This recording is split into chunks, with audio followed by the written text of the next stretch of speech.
Hello guys, welcome back to another episode of Elder Scrolls Lore, and before we begin today, make a shout out to Aries for allowing me to use his music, as well as the Discord chat. Feel free to join in the link in the description below, or in the channel header. Now, I have the week off now, in terms of news. I finally just got situated at home.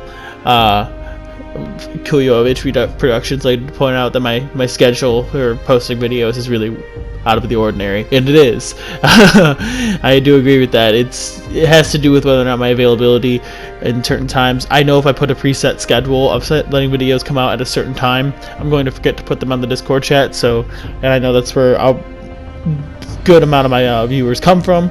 So, well, with that being said, so my schedule gets kind of crazy every now and then, but that being said, I'll always try to get videos out in time, and I always try to get videos out when they're supposed to come out on the correct day, and I'll let you guys know if they're not supposed to come out, if they're not going to come out on the right day. So that being said, we're gonna, I believe, finish off. I might have one more or two more, I'm not too sure. I have to check, but we're getting close, I believe. I think we might be finishing off the cities of Morrowind. So today we're going to be talking about the city of Tyr.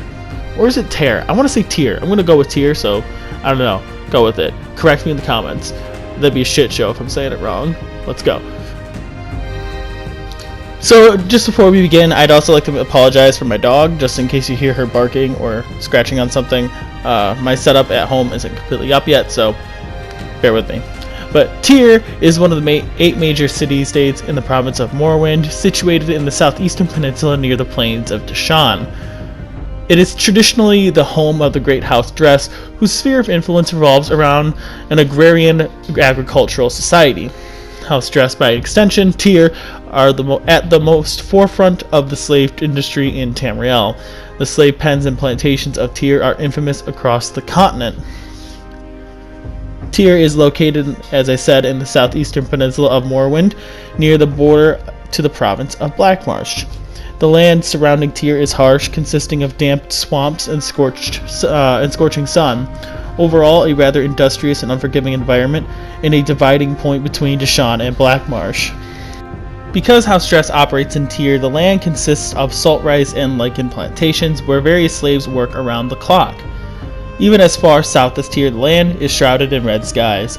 In Tyr plantations, the dress slavers utilize large insects, and it is largely speculated that the Clockwork City is located in the southern swamps near Tyr and the southern borderlands.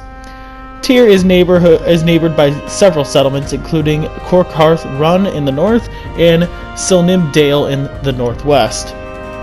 Tyr's earliest history is unknown, but it has always been the home of House Dress, who were elevated into the status of a great house after the slave raid in Thorn, orchestrated by Thelthiel Dress.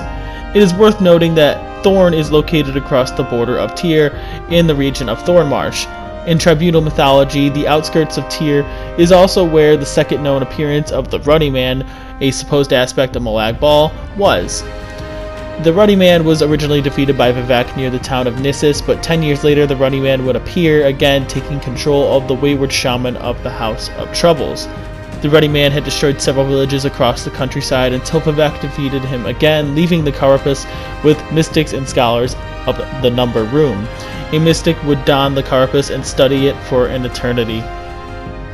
In 572 of the Second Era, the Dark Elves of House Dress joined the Ebonheart Pact, an alliance consisting of Morrowind, except House Telvanni, Blackmarsh, and Eastern Skyrim. House Dress had undergone a drastic change when slavery had become limited to non-existent. The Dress were unable to practice slavery onto any race, considering that the Argonians were now their allies. At one point, Grandmaster Omen Dress, leader of House Dress, had relocated into the city-state of Kraganmore, which is traditionally the territory of House Hlaalu. Tyr's expansive slave trade was dismantled for the time being, all the while House Telvanni continued to practice slavery. In 862, the powerful Khajiit crime boss Saratha had orchestrated a series of raids on Tyr plantations, freeing various Khajiit slaves from House Dress. Among the conflict was Cyrus the Relentless, who led an attack against a slave camp, freeing more slaves. During the Imperial Simulacrum of the Third Era from 389 to 399, Emperor Ural Septim VII was imprisoned along with Talon Warhaft in the Deadlands by Yagar Tharn. Tharn had planned to capture the throne and did so. He used the Staff of Chaos, and then it was split into 9 pieces and scattered across Tamriel. The Eternal Champion had to find him, and had to go to Tyr to recover the pieces. every city has this part of history, so that's why I tend to rush through this. And at the time, the city of Tyr was under the rule of King Nasaf. Now, a minor event that happened as well is in 407 of the Third Era, an abolitionist called the Loper, set about assassinating several minor housemen and slavers of House Dress. The perpetrator was a Khajiit slave named Kazah, when with the help of the master's daughter Pelaya and her father's sword, they were able to do much damage to the slave trade in the area. Now, it's unknown what happened to Kazah or Pelaya at this time. Now, when the Red Mountain erupted in the year 5 of the Fourth Era, the Red Year, the inner mainland of Morrowind was largely unaffected, but the coast around Tyr was affected. An earthquake had occurred, and after the initial eruption, the dam was cracking, causing water to seep into the plantations. Many farmers were attempting to save their livestock and family until the southern wall of Tyr had collapsed, ensnaring many people in the destruction. Once everything had settled, the people of Tyr, poor or rich, were helping each other from the crumbled buildings and walls. Since Tyr is built on a marsh, the surrounding water was slowly swallowing the city, and the unstable ground caused the city to crumble. Tyr was vulnerable even with the upcoming Ascension War. Now, that is all we have today, boys and girls, so hopefully you all enjoyed. I love talking about this kind of stuff. The cities have actually, this series has given me a bunch of knowledge on the Elder Scrolls like lore itself. I love covering these kind of things, and it's one of my favorite things to be doing now, and hence why I've kept this series going. I've learned so much, and I hope you guys are as well. So I hope you guys keep enjoying this. If this is the last city, I'm not too sure. I'd have to go back and check. Expect me to make a transfer into either High Rock or Valenwood. I'm not really too sure which one I'm going to jump into yet. But with that being said, I hope you guys enjoyed. Please like and subscribe for more content just like this. And hopefully next time we have my setup up. I'm supposed to get my power cable on Monday, which is in a couple days. So with that being said, I will see you guys in the next video. If you have any recommendations for future videos, let me know in the comments below or in the Discord chat. Peace.